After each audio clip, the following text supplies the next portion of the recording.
students, class 11, chapter 2, exercise 2.2, question number 6. Here is the question 6.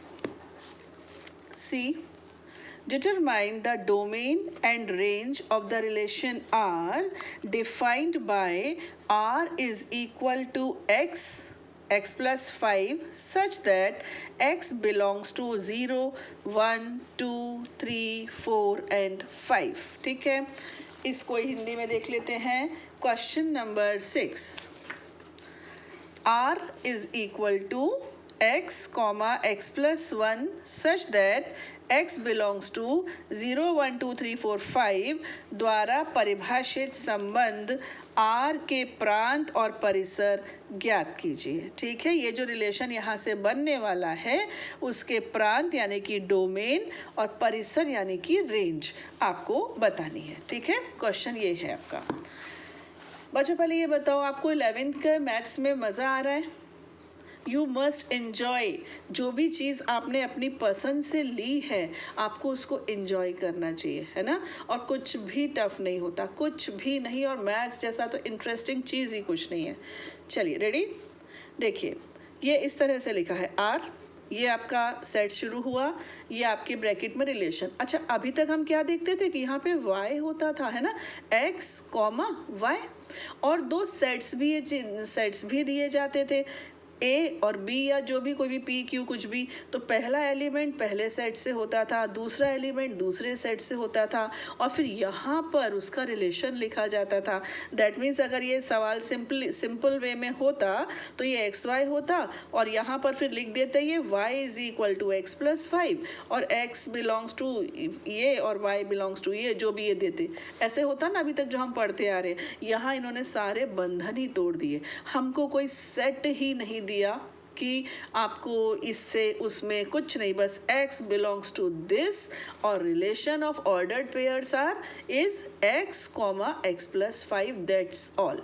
ठीक है ना. तो ये क्वेश्चन इन्होंने हमारे लिए बहुत इजी कर दिया. आप समझ रहे हैं. चलिए पहले मैं रिलेशन सेट बनाती हूँ, तभी तो मैं रेंज और डोमेन पर जा पाऊंगी. तो पहले मैंने बनाना स्टार्ट करती हूँ. x यानी पहला x क्या है हमारा, 0 है ना. तो जब हम यहाँ 0 रखेंगे तो 0 के अकॉर्डिंग हमें क्या मिलेगा, 6. दूसरा x है 1, तो ये 0 के अकॉर्डिंग मिलेगा 5, है ना. और 1 के अकॉर्डिंग क्या मिलेगा अपने को, 6. फिर 2 रखेंगे तो 2 के साथ क्या मिलने वाला है, 7. 3 के साथ 8, देन 4 के साथ 9 और फिर 5 के साथ 10. आपको समझ में आया, क्योंकि ये बहुत सिंपल था. ये x की वैल्यूज़ हैं और ये x और y का रिलेशन है. ये जो y है एक्चुअली ये y है ना. क्योंकि इसमें सेट्स ही मेंशन नहीं है, इन्होंने हमारे लिए बहुत इजी कर दिया. x और x प्लस 5 लिख दिया. तो हम x की वैल्यू रखते जा रहे हैं और हमको ऑर्डर्ड पेयर्स मिलते जा रहे हैं जो हमारे सेट रिलेशन में होंगे. ठीक है, अब हमें ये बताने को बोल रहे हैं सबसे पहले डोमेन, है ना. डोमेन यानी प्रांत. याद है आपको प्रांत यानी डोमेन क्या होता है. डोमेन होता है जो हमारा रिलेशन का सेट होता है ना, उसमें जितने भी पेयर्स आते हैं उनका फर्स्ट एलिमेंट. ठीक है, तो डोमेन हमको मिलेगा 0, 1, 2, 3, 4, 5. यही तो डोमेन है ना बेटा, यही तो हमने x की जगह पे रखा है. और फिर दूसरी चीज़ वो पूछ रहे हैं रेंज. रेंज यानी हिंदी वाले बोलते हैं परिसर. तो रेंज क्या है, रेंज मतलब जो दूसरे एलिमेंट इस रिलेशन को लगाने के बाद हमें मिल रहे हैं, है ना. तो वो जो y एलिमेंट्स होते हैं, तो यहाँ पर क्या क्या मिल रहे हैं हमें, 5, 6, 7, 8, 9 एंड 10. That's all. हो गया आपका सम. देखिए कितना इजी है ना. एक वो गाना है, मानो तो मैं गंगा माँ हूँ, न मानो तो बहता पानी. तो ये हमारे मन के ऊपर है, हम किस चीज़ को कैसे लेते हैं. और ये बहुत सिंपल होता है मैथ्स, मुझे तो खैर बहुत ही पसंद है. चलिए come to the question number. चलिए अभी हमें देखता है क्वेश्चन नंबर 7. ठीक है, राइट द रिलेशन दिख रहा है आपको? Right the relation r is equal to x comma X cube. यहाँ भी y ना देकर x क्यूब दे दिया। हाँ, x is a prime number less than 10 in roster form. तो बेटा आप समझ रहे हैं कितना इजी है ये, है ना? बिल्कुल पिछले क्वेश्चन की तरह ही है। Question number 7, question number 7 Hindi में है, संबंध R x comma X cube, x संख्या 10 से कम एक अभाज्य संख्या है को रोस्टर रूप में लिखिए, को रोस्टर रूप में लिखिए। तो पहले हम x निकाल लें, है ना? x 10 से कम अभाज्य संख्या यानी कि प्राइम नंबर, 10 से छोटा prime number. 1 neither prime nor composite, ना ये भाज्य है ना ये अभाज्य है। शुरुआत कहाँ से होगी? 2 से, फिर आएगा 3, 4 नहीं आएगा, आएगा 5, 6 नहीं आएगा, आएगा 7, 8, 9 नहीं आएंगे। ठीक है, तो ये हमारा जो है वो x हो गया। या तो ऐसे लिख लो और नहीं तो फिर आप इसको ऐसे लिख लो कि x बिलोंग्स टू 2, 3, 5, 7।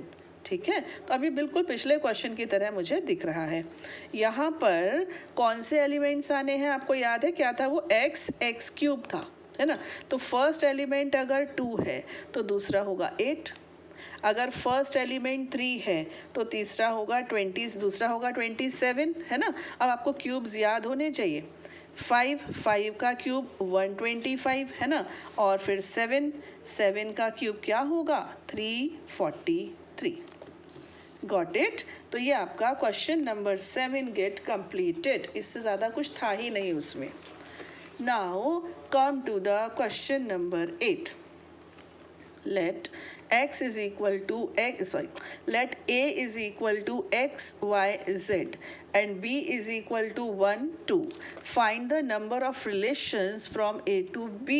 ये तो एक ओरल क्वेश्चन है ना? मैं आपको ओरली बता सकती हूँ, इसका आंसर 2 to the power 6 आएगा। आप भी बता सकते हैं।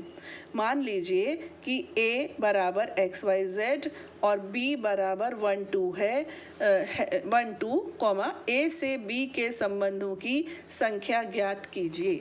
अब थोड़ा सा हम बैक में जाते हैं, जो हम आपको एक्सप्लेन कर चुके हैं उसको एक बार देख लीजिए। ए सेट में जो एलिमेंट्स हैं आपके, ये हैं आपके x, y एंड z। ठीक है, b के एलिमेंट्स हैं 1 एंड 2। ठीक है, तो ये a के एलिमेंट्स की संख्या कितनी है? 3 है ना? कि देखो 3 है ना? और b के एलिमेंट्स की संख्या कितनी है? 2 है। सबसे पहले हम a क्रॉस b निकालेंगे। निकालने की भी ज़रूरत नहीं है बेटा, आपको फॉर्मूला याद होना चाहिए। NA cross b is equal to NA into NB। याद आया? a क्रॉस b क्या होता है? ए और बी का कार्तिक गुणनफल यानी कि कार्टेशियन प्रोडक्ट। और इस सेट में जितने भी एलिमेंट्स होते हैं वो इन दोनों सेट्स के एलिमेंट्स के मल्टीप्लिकेशन के इक्वल होते हैं। तो आपका आंसर आ गया 6, यानी कि N A into B is equal to 6। इसमें कितने होंगे? 6। अब आर क्या है? याद कीजिए, आर क्या है? आर इसका कोई ना कोई सबसेट है, उप समुच्चय है। ये जो R है ना, ये A क्रॉस B का उप समुच्चय है। पावर सेट भी हम पढ़ चुके हैं, उप समुच्चय भी हम पढ़ चुके हैं। तो कितने उप समुच्चय होते हैं आपको याद है? मुझे तो याद है 2 to the power m होते हैं, है ना? m क्या? इसकी जिसके भी हम उप समुच्चय ले रहे हैं ना, उसकी संख्या को m बोलते थे उस समय। अब हमारा m कितना है? 6 है। इसमें कितने एलिमेंट्स हैं? 6। तो अब आप इसको हिंदी में लिख दीजिए कि R में, एक मिनट, इनकी लैंग्वेज में लिख लेते हैं। इनकी लैंग्वेज क्या कहती है? संबंधों की संख्या। तो A से B में संबंधों की संख्या। ठीक है, number of relations from A to B will be 2 to the power 6. That's all. ठीक है बेटा, तो ये आपका question number 8 get completed. Now come to the question number 9. Question number 9 is, it's the last question of this exercise. Question number 9. Let R be the relation on Z defined by R is equal to AB such that A and B both belongs to Z. अब मुझे ये बताओ Z किसका डिनोशन है, आपको याद है? Z is the set of integers, ठीक है? Z जो सेट होता है वो इंटीजर्स का सेट होता है, और A minus B is an integer, ये आपको रिलेशन दिया है। दोबारा सुनिए, let R be the relation on Z। देखो रिलेशन ऑन Z मतलब फ्रॉम Z टू Z, याद आया जो मैंने आपको रिमार्क पढ़ के सुनाया था? रिलेशन ऑन Z का मतलब होता है from Z to Z, Z से Z पर, यानी इंटीजर से इंटीजर पर। Defined by R A B where A and B both belong to Z and A minus B is an integer, ये आपका रिलेशन है। Find the domain and range of R। अभी मैं इसको और अच्छे से एक्सप्लेन करूंगी, टेंशन नहीं लेने का। ये रहा आपका क्वेश्चन नंबर 9 हिंदी में। मान लीजिए कि R Z पर R is equal to A comma B, A और B दोनों Z में है, A माइनस बी एक पूर्णांक है, द्वारा परिभाषित एक संबंध है। R के प्रांत और परिसर ज्ञात कीजिए। देखो बेटा, अभी मैं इंग्लिश में पढ़ा तो आपको समझाया कि ये क्या लिखा है, Z पर। Z पर आपको याद है, मैंने आपको बताया था कि Z से Z पर, तो वो Z पर कहलाता है। Z से Z को करो तो वो Z पर आ जाता है। यानी कि मैं एक मिनट, इसको यहाँ से मेरे बोलने में प्रॉब्लम हो रही है थोड़ी सी। ये रहा, देखो A से A के संबंध को, दिख रहा है आपको? A से A के संबंध को A पर संबंध कहते हैं। A से A के संबंध को A पर। अब वहाँ पे क्या है, Z पर लिखा है, Z पर, यानी Z से Z, है ना? Z क्या, इंटीजर। इंटीजर क्या होते हैं, पूर्णांक। उसमें नेगेटिव भी होते हैं, उसमें जीरो भी होता है, उसमें पॉजिटिव भी होते हैं। तो उस इंटीजर से इंटीजर की बात हो रही है, क्योंकि यहाँ पर उन्होंने Z पर संबंध बोला है, ठीक है? और रिलेशन क्या दिया है? रिलेशन बहुत सिंपल सा दिया है, A माइनस बी। मुझे एक बात बताइए, A एक पूर्णांक है, इंटीजर है, बी भी एक पूर्णांक है, इंटीजर है, तो इंटीजर माइनस इंटीजर क्या होगा, है ना? पूर्णांक माइनस पूर्णांक एक पूर्णांक ही तो होगा बेटा। आप कुछ भी ले लो, चलो एक पहले दोनों पॉजिटिव ले लो। 4 माइनस 2, जो 2 आया ये भी इंटीजर, ये भी इंटीजर, ये भी इंटीजर, है ना? एक पॉजिटिव एक नेगेटिव ले लो, 4 माइनस माइनस 3 ले लो, 4 प्लस 3 से आया 7, ये भी इंटीजर, ये भी इंटीजर, ये भी इंटीजर, है ना? दोनों नेगेटिव ले लो, -3 minus minus 2, it will become -3 plus 2 that is -1। तो ये आउटपुट भी इंटीजर, ये भी इंटीजर, ये भी इंटीजर। मतलब एक रिलेशन है जो Z से Z पर है, Z से Z का है, ठीक है? और रिलेशन हमको दे रहे हैं वो सिर्फ A minus B, A belongs to Z, B belongs to Z, है ना? ये भी इंटीजर, ये भी इंटीजर। तो इसका जो अंतर आएगा, यानी जो रिलेशन हमको दे रखा है ये अंतर वाला डिफरेंस, तो डिफरेंस भी तो एक बेटा इंटीजर ही होगा ना, है ना? तो इस चीज़ को आप थोड़ा सा समझ लीजिए लिखने के लिए, कि आप लिखेंगे चूंकि A belongs to Z and B belongs to Z, it implies A minus B will also belongs to Z। इतना आपको इसके रिस्पेक्ट में इस क्वेश्चन को सॉल्व करते समय लिखना पड़ेगा। दोबारा सुनिए, since A belongs to Z and B belongs to Z, it implies A minus B will also belong to Z। तो अब आपका डोमेन, यानी आप A को कोई भी इंटीजर दे सकते हो, A कुछ भी हो सकता है, और रेंज जो आउटपुट आएगा वो भी कोई ना कोई इंटीजर ही आएगा। तो domain is Z and range is also Z। Here completes exercise 2.2. We will meet in exercise 2.3 in my next video. Till then, Jai Hind.